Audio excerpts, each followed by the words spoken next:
तो class 9th के mathematics का जो हम लोग क्वेश्चन सॉल्व कर रहे थे, तो आज प्रश्नावली जो कि 8.1 है, इसका मैंने जो बेसिक है और प्रमेय है 8 चैप्टर का, वो मैंने पिछले वीडियो में बता दिया है। यदि आप लोग नहीं देखे तो देख लीजिएगा, ठीक है। तो हमारा जो यहाँ पहला क्वेश्चन दिया गया है कि एक चतुर्भुज है जिसका कोण दिया है अनुपात में 3, 5, 9, 13, ठीक है। अब इस चतुर्भुज के सभी कोण हमको ज्ञात करना है। तो पूरा आसान है, कैसे ज्ञात करना है। ये क्वेश्चन बहुत तरीके से पूछा जाता है। जैसे कि मान लीजिए आपका 3, 5, ये अभी अनुपात दिया है, 4 को दिया है ना, 3, 5, 9, 13। तो यहाँ 4 को दिया है, चतुर्भुज है, इसलिए कभी कभी क्या करेगा, यहाँ 3 को दे देगा और एक ठो आपका एंगल भी दे देगा, और 3 ही को अनुपात में देगा, एगो एंगल दे देगा और एगो चतुर्भुज दे देगा। तो सारा तरीका का जितना भी क्वेश्चन है सब इसमें सॉल्व हो जाएगा, जो मैं तरीका भी बता रहा हूँ, ठीक है। और यदि त्रिभुज रहता तो इसमें 3 को अनुपात में देता, या फिर 2 को देगा और एगो का एंगल ही दे देगा, 2 ही अनुपात में देके, तो उस तरीके का भी आता है क्वेश्चन, ठीक है। या फिर इसमें इस तरीके से भी पूछ लेता है कि इसमें जो अनुपात में है तो सबसे बड़ा कौन सा अनुपात से निकलेगा, सबसे बड़ा कौन क्या होगा, सबसे छोटा कौन क्या होगा, तो भी मैं बता दूंगा। कि सॉल्व करने के लिए हम लोग शुरुआत में क्या लिखेंगे कि माना कि, इस तरीके का जितना क्वेश्चन रहेगा आप सब जगह इस तरीके से लिख सकते हैं, ठीक है। कि चतुर्भुज, जैसे कि 3x कर देंगे, इसको 5x कर देंगे, इसको 9x कर देंगे और इसको 13x कर देंगे, ठीक है। अब हम लोग यहाँ लिखेंगे प्रश्नानुसार।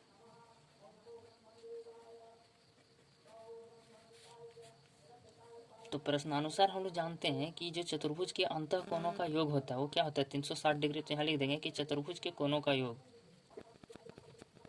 360 डिग्री होता है। जितना भी हम लोग अनुपात वाला को जो कोण माने हैं तो उसका भी योग करेंगे तो क्या होगा, 360 डिग्री होगा। तो हम लोग यहाँ लिखेंगे कि 3x plus 5x plus 9x plus 13x, जो कि बराबर होगा 360 डिग्री के। अब हम लोग इसमें x का वैल्यू निकाल सकते हैं, 360 डिग्री। अब x बराबर हम लोग निकालेंगे तो x 0 से 0 गया, 3 से इसको काट देंगे तो 12 3 36 यानी 12 आएगा। इसलिए हम लोग का x का वैल्यू क्या आ जाएगा, 12 आ जाएगा। अब हम लोग को निकालना है कोई भी एंगल, तो हम लोग क्या करेंगे, हम लोग यहाँ पर लिखेंगे कि अतः चूँकि x बराबर 12 है, इसलिए हमारा 3x बराबर क्या हो जाएगा, 3 गुना 12, जो कि 12 3 36 डिग्री। अब हमारा हो गया 5x, तो 5x बराबर 5 गुना 12, तो 12 5 60 डिग्री।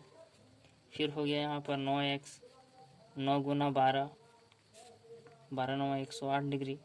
अब फिर हो जाएगा 13x, तो 13 गुना 12, 13 को 12 से गुना करेंगे तो कितना आएगा, 156 डिग्री।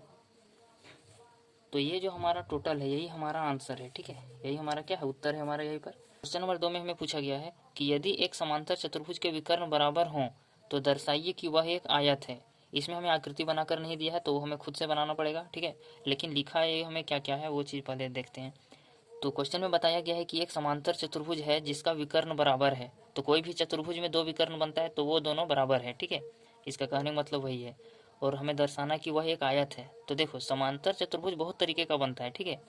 तो हम लोग जैसे कि समांतर चतुर्भुज बनता है, समांतर चतुर्भुज के ही अंतर्गत सब आता है, वर्ग, आयत, समचतुर्भुज, ये सब एक प्रकार का समांतर चतुर्भुज ही है, ठीक है। तो हम लोग अपना दिमाग में पहले से ही सोच लेंगे और इसमें बनाएंगे आयत जैसा, ठीक है। जैसे कि जो हम लोग क्वेश्चन में जो आकृति बनाएंगे ना इसको सोल्व करने के लिए, तो बोला है कि दर्शाइए कि वह एक आयत है, तो हम लोग पहले से ही एक आयत बनाएंगे, ठीक है। तब हम लोग को सॉल्व करने में आसानी होगा। और जब हम लोग सॉल्व करेंगे तो पिक्चर भी हमारा आयत जैसा दिखेगा, आयत जैसा, ठीक है। तो हम लोग यहाँ पर क्या करेंगे, आयत बना लिए। अब यहाँ पर हम कुछ भी इसमें नाम दे देंगे, जैसे कि मान लीजिए ए बी सी और डी। अब ये हमारा इसमें क्या बोला है कि विकर्ण बराबर है, तो विकर्ण भी बना देते हैं। एक ठो ये विकर्ण होगा और एक ठो ये विकर्ण होगा, ठीक है। अब ये दोनों आपस में बराबर है, ठीक है। ये हमें क्वेश्चन में दिया गया है। तो सबसे पहले तो हम लोग एक आकृति बना लेंगे, उसके बाद हम लोग लिखेंगे कि इसमें दिया क्या क्या है वो चीज़, ठीक है। तो लिखते हैं पहले दिया है। दिया है में हम लोग लिखेंगे ABCD एक समांतर चतुर्भुज है तथा इसमें जो विकर्ण है वो बराबर है। और हमें सिद्ध करना है कि ABCD एक आयत है। तो प्रमाण में लिखेंगे, तो प्रमाण में हम लोग उस चीज़ को लिखते हैं जिसका उपयोग करके हम लोग इसको ABCD को आयत सिद्ध करेंगे, ठीक है। क्या करेंगे कि हमारा ये आयत होगा, पहले हम लोग खुद से दिमाग में एक बार सोच लेंगे। तो आयत करने के लिए हमें क्या करना पड़ेगा, एक ठो जो हमारा कोण है वो हमें 90 डिग्री करना पड़ेगा, ठीक है। कोई भी एक जो हमारा एंगल है ये वाला, उसको 90 डिग्री कर देंगे तो हमारा वो एक कोण बन जाएगा 90 डिग्री। और बाकी बात समांतर चतुर्भुज का आमने सामने का भुजा बराबर और समांतर तो होता ही है, तो वो सब चीज़ तो मिल ही जाएगा। लेकिन एक 90 डिग्री यदि बना देंगे तब तो बहुत सारे लोग सोच रहे होंगे कि इसमें हम एक जो एंगल है इसको 90 डिग्री है हम क्यों करेंगे आयत बनाने के लिए। तो मैं पहले एक बार बता देता हूँ कि आप लोग समझ ले। जैसे कि समांतर चतुर्भुज है ना, समांतर चतुर्भुज, ठीक है। तो समांतर चतुर्भुज के अंतर्गत ही हमारा आता है क्या क्या चीज़, वो आप लोग एक बार जान लीजिए। हमारा इसमें आता है वर्ग, ठीक है, फिर इसमें आ जाता है आयत, फिर इसी के अंदर आ जाता है समचतुर्भुज, ठीक है। अब वर्ग क्या होता है, समांतर चतुर्भुज मतलब देखिए समांतर चतुर्भुज क्या होता है कि कोई ऐसा चतुर्भुज जिसका आमने सामने का भुजा समांतर होता है और बराबर होता है, उसी को हम लोग बोलते हैं समांतर चतुर्भुज, ठीक है। अब वर्ग और आयत और समचतुर्भुज जो है उसमें समांतर चतुर्भुज का सारा गुण है, ठीक है। यानी जो समांतर है आमने सामने का भुजा और बराबर है वो गुण इन तीनों में है। लेकिन वर्ग का एक अपना गुण है, वो गुण क्या है कि इसका जो चारों भुजा है वो बराबर होगा और हर एक कोण 90 डिग्री का होगा, ये इसका गुण है। उसी तरह आयत में क्या है कि इसका आमने सामने भुजा बराबर होगा, आमने सामने का बराबर होगा, सारा बराबर भुजा नहीं होगा लेकिन आमने सामने का बराबर होगा और ये सारा कोण 90 डिग्री का होगा, ठीक है। उसी प्रकार समचतुर्भुज जो होता है इसका एक क्या नियम है कि इसमें क्या है, इसका कोण 90 डिग्री नहीं होगा लेकिन इसका चारों भुजा बराबर होगा, चारों भुजा बराबर होगा और इसका जो विकर्ण कटेगा वो 90 डिग्री पर कटेगा, ठीक है। ये समचतुर्भुज का गुण है। और ये भी इसका आमने सामने भुजा समांतर रहेगा और बराबर रहेगा, इसका भी आमने सामने भुजा समांतर रहेगा और बराबर रहेगा, इसका भी आमने सामने भुजा समांतर और बराबर रहेगा। यानी कहने का मतलब है कि समांतर चतुर्भुज का सारा गुण इधर रहेगा लेकिन इस सब का अपना स्पेशल एक गुण है। आयत का जो हम लोग अपना गुण है वो क्या है 90 डिग्री। तो इसीलिए मैं बता रहा हूँ कि इसमें हम लोग को एक कोण 90 डिग्री करना चाहिए, हम ए को करें, बी को करें, सी को करें, डी को करें, किसी को करेंगे कोई मतलब नहीं है, लेकिन करना है। जैसे इसको पूरा को करना है इस तरीके से, ठीक है। तो वो हम लोग कैसे करेंगे तो वही हम लोग देखते हैं। तो हम लोग को ये एंगल बराबर करना है 90 डिग्री का, तो वो कैसे होगा वो हमें सोचना है। तो ये बी सी डी हमारा समांतर चतुर्भुज है कि नहीं, तो समांतर चतुर्भुज है तो इसका ए डी भुजा बी सी के समांतर है, ठीक है, ये इसके समांतर है और डी सी ए बी के समांतर है। तो हम लोग कभी यूज करेंगे ए डी जो समांतर है बी सी का, तो ये जो रेखा है, तो चैप्टर 6 में मैंने बताया है कि दो यदि समांतर रेखा है और उसको एक रेखा मिला रहा है, एक रेखाखंड उसको काट रहा है, तो उसका एक ही ओर का जो कोण होता है उसका योग करने पर 180 डिग्री होता है, ठीक है। तो यदि हम लोग इन दोनों को बराबर कर देंगे तो 90-90 डिग्री हो जाएगा। यानी किसी तरीका से हम लोग को ये वाला एंगल और ये वाला एंगल बराबर करना है। तो वो कैसे होगा, तो वो हम लोग करेंगे सीपीसीटी से।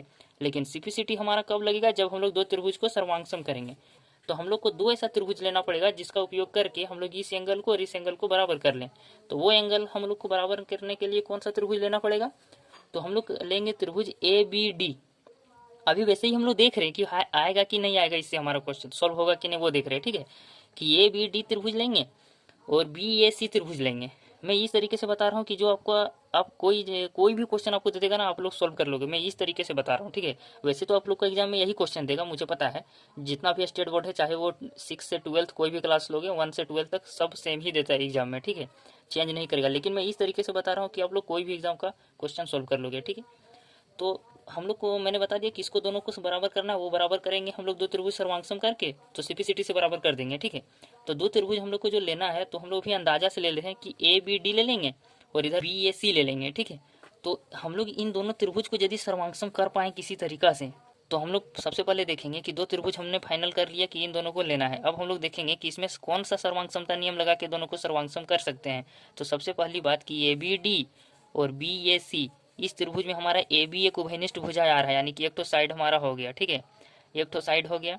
अब हमारा जो इसमें है विकर्ण वाला सीन, ये वाला भी हमारा इसके बराबर हो रहा है, तो एक साइड दो ठो हमारा साइड हो गया। अब हमारा एक ठो बच रहा है ये वाला साइड, ये हमारा जो साइड है ए डी और बी सी, ये दोनों भी बराबर हो जाएगा। तो हम लोग साइड से हम लोग इस त्रिभुज को सर्वांगसम कर सकते हैं। तो जितना कि अभी हम लोग को पता चल गया कि अब तो ये हम लोग सोल्व कर ही लेंगे। अब हम लोग लेंगे प्रमाण में कि त्रिभुज जो हमारा ए बी डी है तथा त्रिभुज बी ए सी है, तो इस दोनों त्रिभुज में क्या करेंगे, हमारा ए बी जो है वो बराबर है बी ए के, ये जो कि उभयनिष्ठ है। त्रिभुज ए बी डी में हम लोग जो लेंगे बी डी जो विकर्ण है वो हमारा बराबर होगा ए सी के, बी डी बराबर होगा ए सी के। और कारण इसका लिखेंगे, दिया है क्वेश्चन में, बोल दिया है कि विकर्ण इसका बराबर है, ठीक है। ए डी जो हमारा बराबर है बी सी के, तो ए डी इस त्रिभुज का है, इस त्रिभुज का है ए डी, तो इसके साइड लिखेंगे और बी सी इधर लिखेंगे। और ये कैसे बराबर है, तो इसका लिखेंगे कि समांतर चतुर्भुज का सम्मुख भुजा बराबर होता है। अब हम लोग लिखेंगे कि इसलिए हमारा जो त्रिभुज है ABD वो हमारा सर्वांगसम हो जाएगा त्रिभुज BAC, और कारण हम लोग दे देंगे कि साइड साइड साइड सर्वांगसमता नियम से। हम लोग अब CPCT से जो हम लोग एंगल बराबर करना चाहते थे ना BAD और हमारा ABC, तो इसका एंगल हो जाएगा BAD, B फिर A फिर D फिर बीच वाला A फिर B फिर C, एंगल ABC ये हमारा बराबर हो गया। कारण लिख देंगे CPCT। अब हम लोग क्या करेंगे कि जो हमारा AD है वो हमारा पैरेलल है BC के, समांतर चतुर्भुज है तो AD और BC पैरेलल होगा। अब AD BC पैरेलल है तो ये जो रेखाखंड AB है इसका एक ही ओर का जो यानी कि तिर्यक रेखा का काम ये कर रहा है, तो इसका एक ही ओर का जो कोण है उसको हम लोग जोड़ेंगे तो वो 180 डिग्री होगा। तो वही हम लोग करेंगे। हमारा एंगल BAD है उसको जब जोड़ेंगे एंगल ABC से तब हमारा यहाँ पर बनेगा 180 डिग्री, और कारण लिख देंगे कि तिर्यक रेखा की एक ही ओर के कोण हो।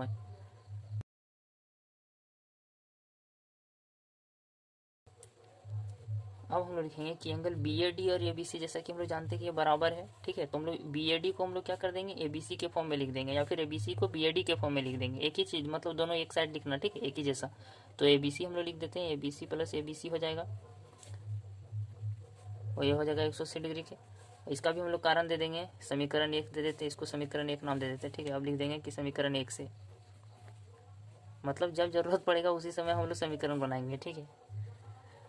2 एंगल ABC हो जाएगा, इसको जोड़ेंगे तो बराबर 180 डिग्री। अब हमारा एंगल ABC आ जाएगा 90 डिग्री, क्योंकि 2 से इसको भाग देंगे तो 90 डिग्री आ जाएगा, ठीक है। तो समांतर चतुर्भुज में सम्मुख कोण बराबर होता है, यानी एक 90 डिग्री आए तो दूसरा भी 90 डिग्री आएगा, ठीक है। इसी तरीके से पूरा 90 डिग्री आ जाएगा, ठीक है, चारों कोण। तो अब हम लोग लिख देंगे कि अतः, यहाँ पे लिख देंगे कि अतः ABCD एक आयत है।